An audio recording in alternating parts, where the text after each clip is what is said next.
आज सकाळी बोलत असताना संजय राजाराम राऊतनी पीएम फंड ह्याची चौकशी व्हावी अशा पद्धतीचे मुक्तफळा उधळले। ज्या पीएम फंडमुळे कोरोनामध्ये मोठ्या प्रमाणामध्ये लोकांची मदत झाली,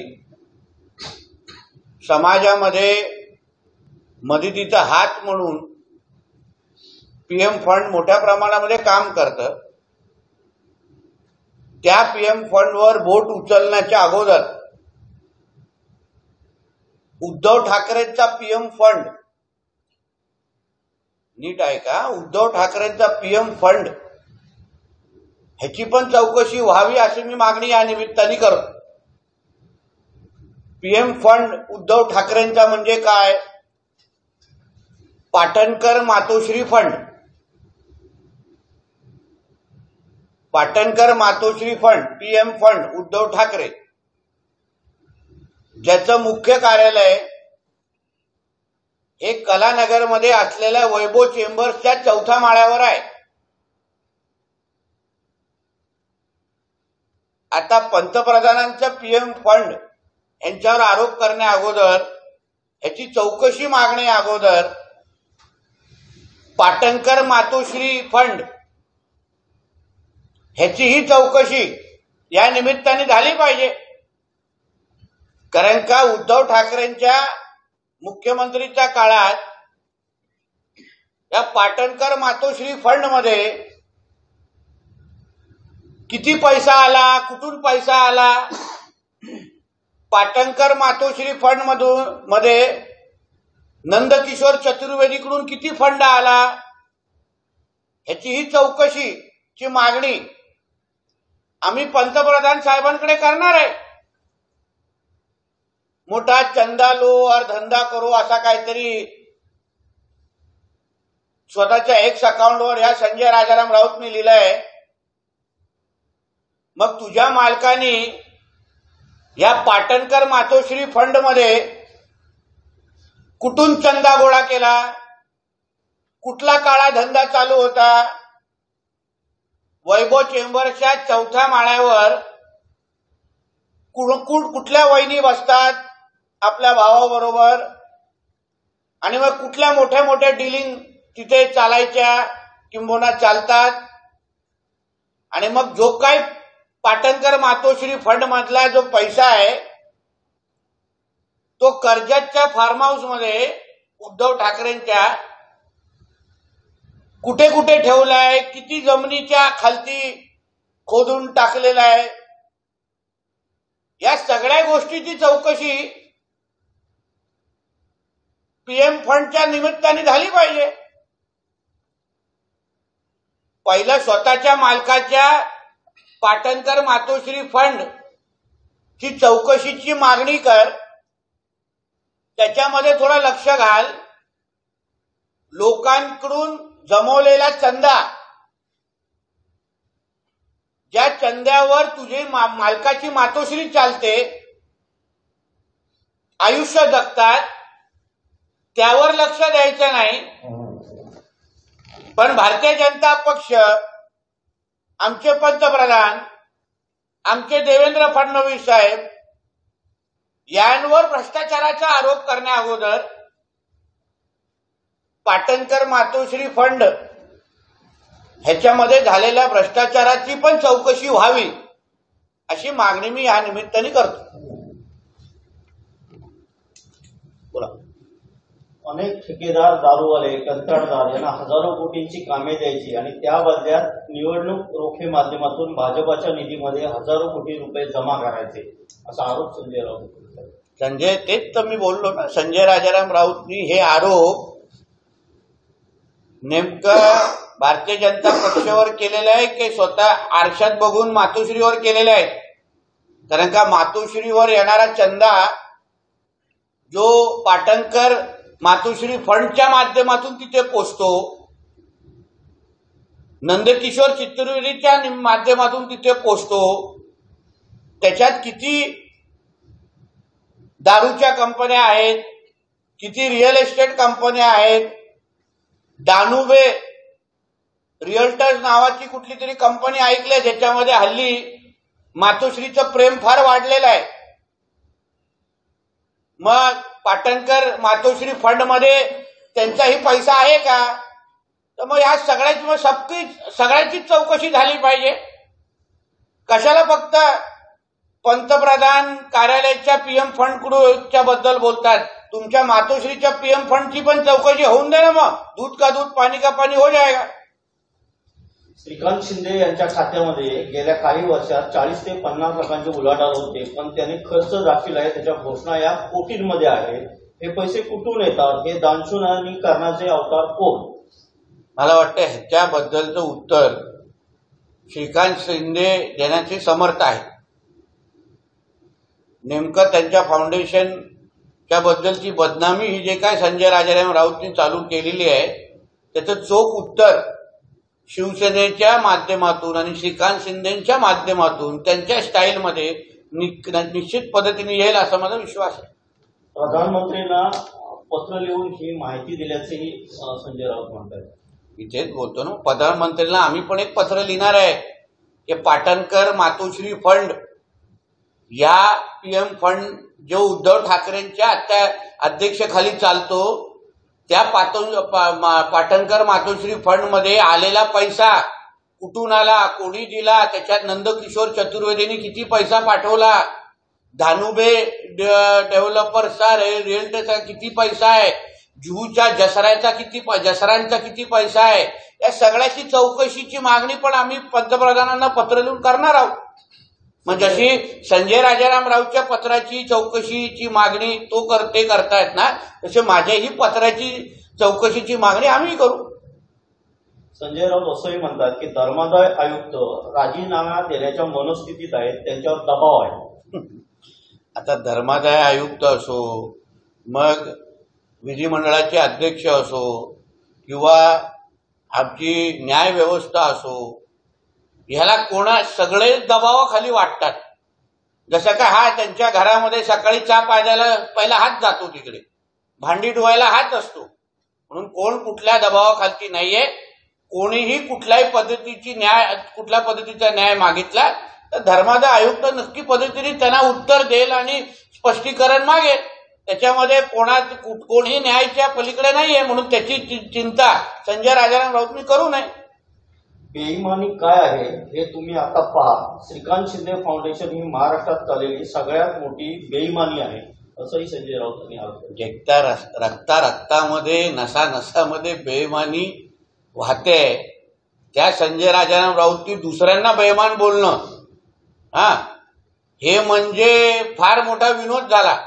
म्हणून तुम्हाला जसं सांगितलं ना, ह्याचं उत्तर श्रीकांत शिंदे आणि त्यांची शिवसेना लवकरच देईल.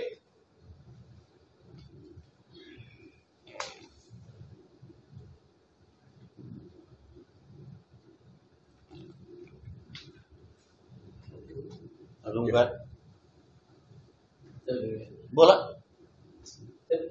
तेजस्वी घोसाळकरांनी मुंबई पोलिसांवर आरोप केला आहे की सलमान खानच्या घराच्या बाहेर ज्यावेळी गोळीबार झाला तर आता पोलीस यंत्रणा पूर्णतः कामाला लागली आहे. मात्र अभिषेक घोसाळकरांचा तसंच मला प्रोटेक्शन मागितलं असताना देखील मुंबई पोलिसांनी अद्याप प्रोटेक्शन दिलं. त्यांच्या मागणीबद्दलची मलाकडे माहिती नाहीये, त्या नेमकं काय बोलल्यात. पण जसं मी काल पण सांगितलं, आमचं महायुतीचं सरकार आणि आमचं गृह खातं कोणावरही अन्याय करणार नाही. ह्या राज्यातल्या प्रत्येक नागरिकाची, मग तो कोणीही असो, त्याची सुरक्षेची जबाबदारी आमच्या सरकारची आहे. आणि त्या पद्धतीचा न्याय मुंबई पोलीस आणि गृह खातं देईल एवढं विश्वासाने सांगतो.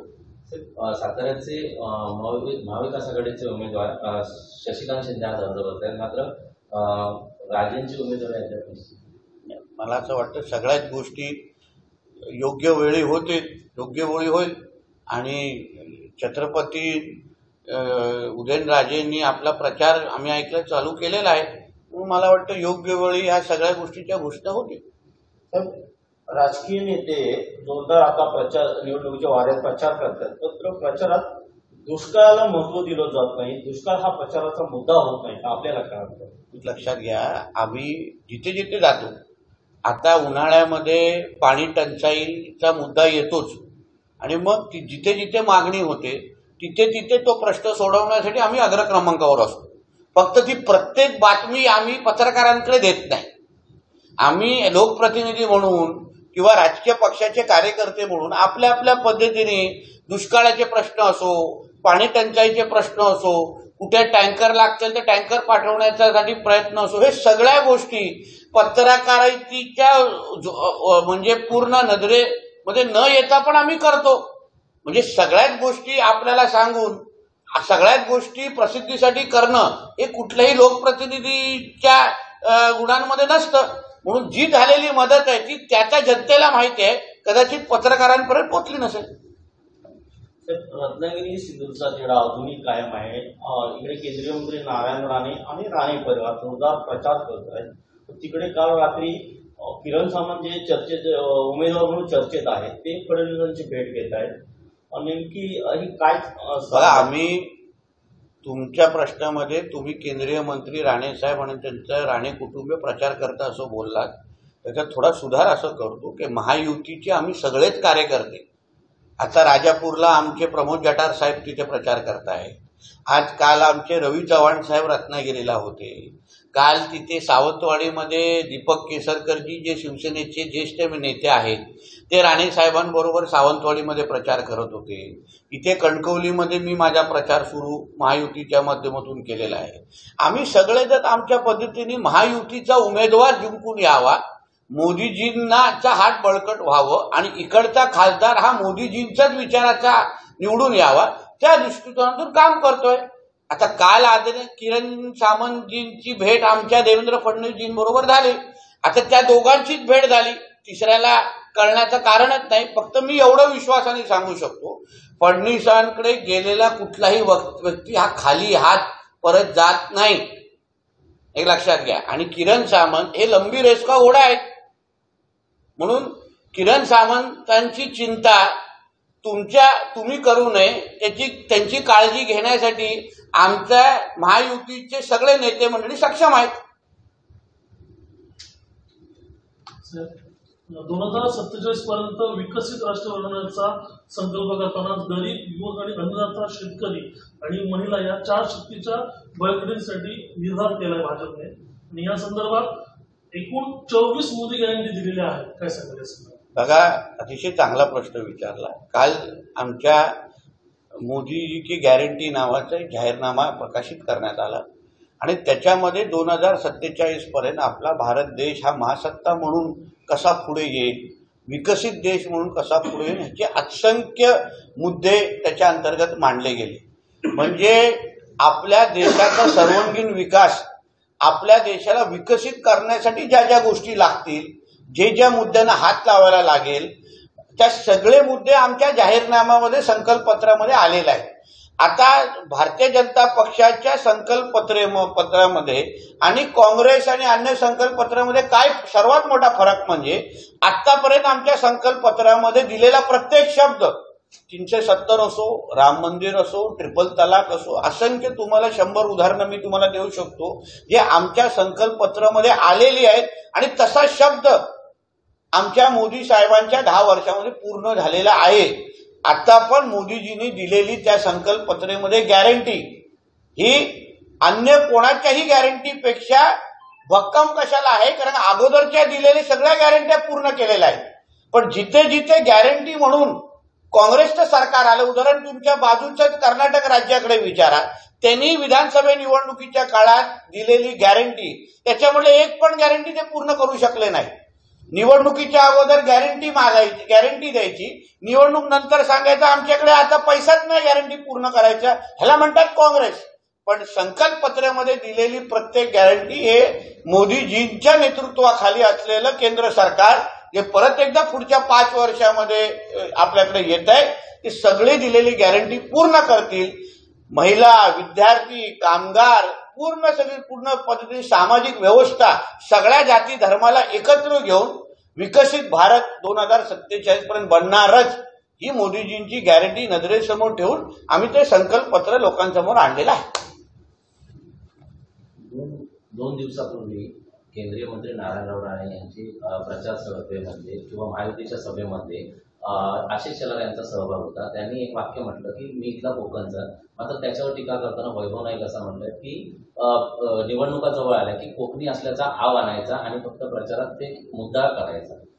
जसं निवडणूक जवळ आल्यावर हे वैभव नाईक मी मातोश्री असल्याचा आव आणतात ना, मातोश्रीवर आपली निष्ठा दाखवतात ना, हे तो तसा विषय नाही. आदरणीय आमचे आशिष शेलार साहेब सातत्याने कोकणासाठी, सिंधुदुर्गासाठी इकडली भूमिपुत्र म्हणून मुंबई असो कोकण असो सातत्याने इकडचा प्रवास करत असतात, सातत्याने आमचे हात बळकट करत असतात. त्यांच्या विधिमंडळातली भाषणं वैभव नाईक अगर सभागृहामध्ये बसण्याची सवय असेल तर, कारण का अर्ध्या वेळेत ते शिंदे साहेबांच्या कॅबिनमध्ये असतात, पण अगर सभागृहामध्ये बसतील तर त्यांना कळतील की 10 प्रश्नामध्ये किमान 4 प्रश्न हे आशिष शेलारांचे कोकणावर असतात, कोकणावर विचारतात आमच्या सगळ्यांबरोबर. म्हणून आशिष शेलार जी कोकण आणि सिंधुदुर्गाबद्दलची किती आहेत याची सर्टिफिकेट आम्हाला वैभव नाईकांकडून मिळवण्याची गरज नाही.